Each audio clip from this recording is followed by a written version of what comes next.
देशद्रोही गतिविधियों में लिप्त होने के चलते केंद्र सरकार ने पीआईएफ सहित 6 अन्य संगठनों पर प्रतिबंध लगा दिया। इसके संबंध में अधिसूचना जारी कर दी गई है, जिसमें राज्यों को भी ऐसे संगठनों के खिलाफ सख्त कार्रवाई के अधिकार दिए गए। इस प्रतिबंध का महाराष्ट्र के सीएम एकनाथ शिंदे और भाजपा नेता राम कदम ने स्वागत किया है। शिंदे ने कहा कि देशद्रोही के लिए इस तरह के प्रतिबंध जरूरी है। उधर महाराष्ट्र के मुख्यमंत्री देवेंद्र फडणवीस ने कहा कि पीआईएफ के खिलाफ सबूत जुटाए जा रहे हैं। महाराष्ट्र में संगठित गतिविधियों को रोकने की जल्दी कार्रवाई की जाएगी। इसके अलावा मुस्लिम संगठनों ने केंद्र और राज्य सरकार द्वारा दहशतगर्दों पर की इस कार्रवाई का स्वागत किया है। मुस्लिम संगठनों की माने तो देशद्रोह करने वालों के चलते पूरी कौम बदनाम होती है, इसलिए कार्रवाई स्वागत योग्य है। इसके अलावा संगठन पीआईएफ पर लगे बैन के बाद इसे कार्यालयों पर लगे बोर्ड हटना शुरू हो गए हैं। उधर कस्टम विभाग ने चॉकलेट में से 19 लाख के सोने के टुकड़े बरामद। तस्करों ने इसके लिए नया तरीका इजाद किया था, लेकिन यह काम नहीं आया।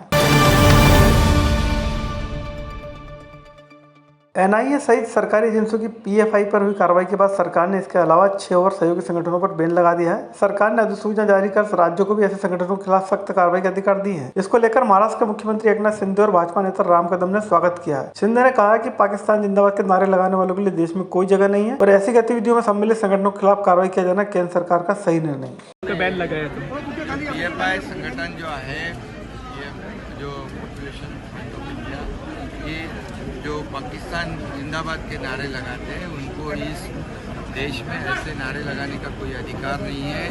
यह गृह विभाग पूरी तरह उनका बंदोबस्त करेगी और केंद्र सरकार ने जो निर्णय लिया है, योग्य निर्णय लिया है, इस देश में देशभक्तों का ये देश है, ये राज्य है, राष्ट्रभक्तों का है। यह देशद्रोही बयान किसी पर कोई कर नहीं सकता है और वो साइन भी नहीं किया जाएगा।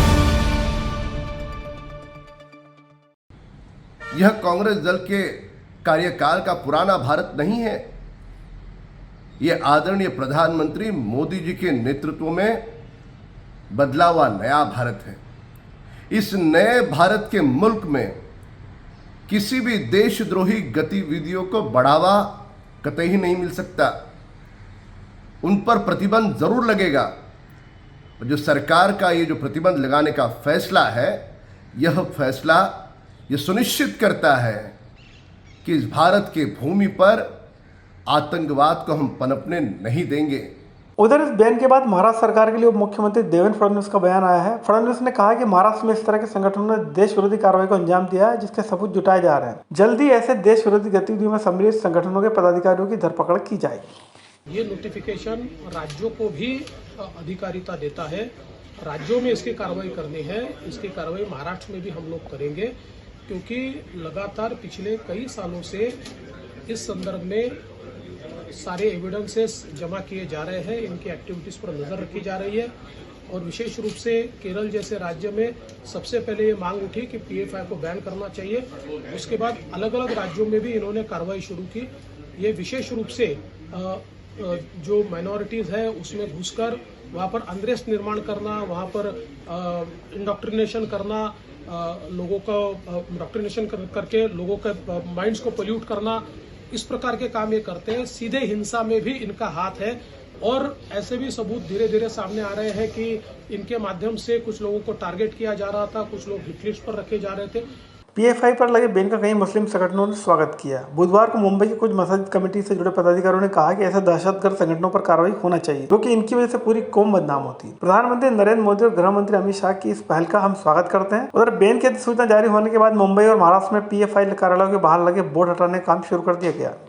हिंदुस्तानी हुकूमत का एक सराहनीय कदम आज हमें देखने को मिला, जब एंटी नेशन और मुल्क की मुखालिफत में कुछ काम करने वाले कुछ लोगों की एक संस्था पीएफआई, जिन्होंने मुल्क के मुसलमानों का नाम इस्तेमाल करके अपनी संस्था को और अपने आप को चलाने की जो कोशिश की थी, उस कोशिश पर कदगन लगाते हुए आज गवर्नमेंट ऑफ इंडिया ने इनके ऊपर बैन करके ये साबित कर दिया है कि सख्त गिर लोग और तशद्दुद पसंद लोगों की कोई जगह नहीं है मुल्क के अंदर में। मैं माननीय प्राइम मिनिस्टर और माननीय होम मिनिस्टर साहब का शुक्रिया अदा करते हुए ये ज़रूर कहूँगा कि जो भी सख्त गिर सोसाइटीज़ बनी हैं या सख्त गिर जो भी लोग हैं मुल्क के अंदर में, जो आग उगलते हैं या जो गलत गतिविधियों में शामिल होते हैं, इन्हें बिल्कुल ना बख्शा जाए, जिसकी वजह से वो कम्युनिटी भी बदनाम होती है और उसकी वजह से मुल्क भी बदनाम होता है। तो ऐसे लोगों पर कार्रवाई करके जो आपने कदम उठाया, ये बहुत ही सराहने के काबिल है। मैं स्वागत करता हूँ। चॉकलेट और नई शर्ट के बीच सोना छिपाकर ले जाने का मामला सामने आया। है, कस्टम विभाग ने इस होशियारी को पकड़ लिया और 19 लाख का सोना बरामद किया है। दरअसल तस्करी का यह नया तरीका है, जिसके चलते चॉकलेट में सोने के टुकड़ों को डबल लेयर में छपाया गया और एयरपोर्ट से इसे चेकिंग से क्लियर कराने का प्रयास किया गया, लेकिन अधिकारियों के सामने तस्करों की होशियारी चल नहीं पाई।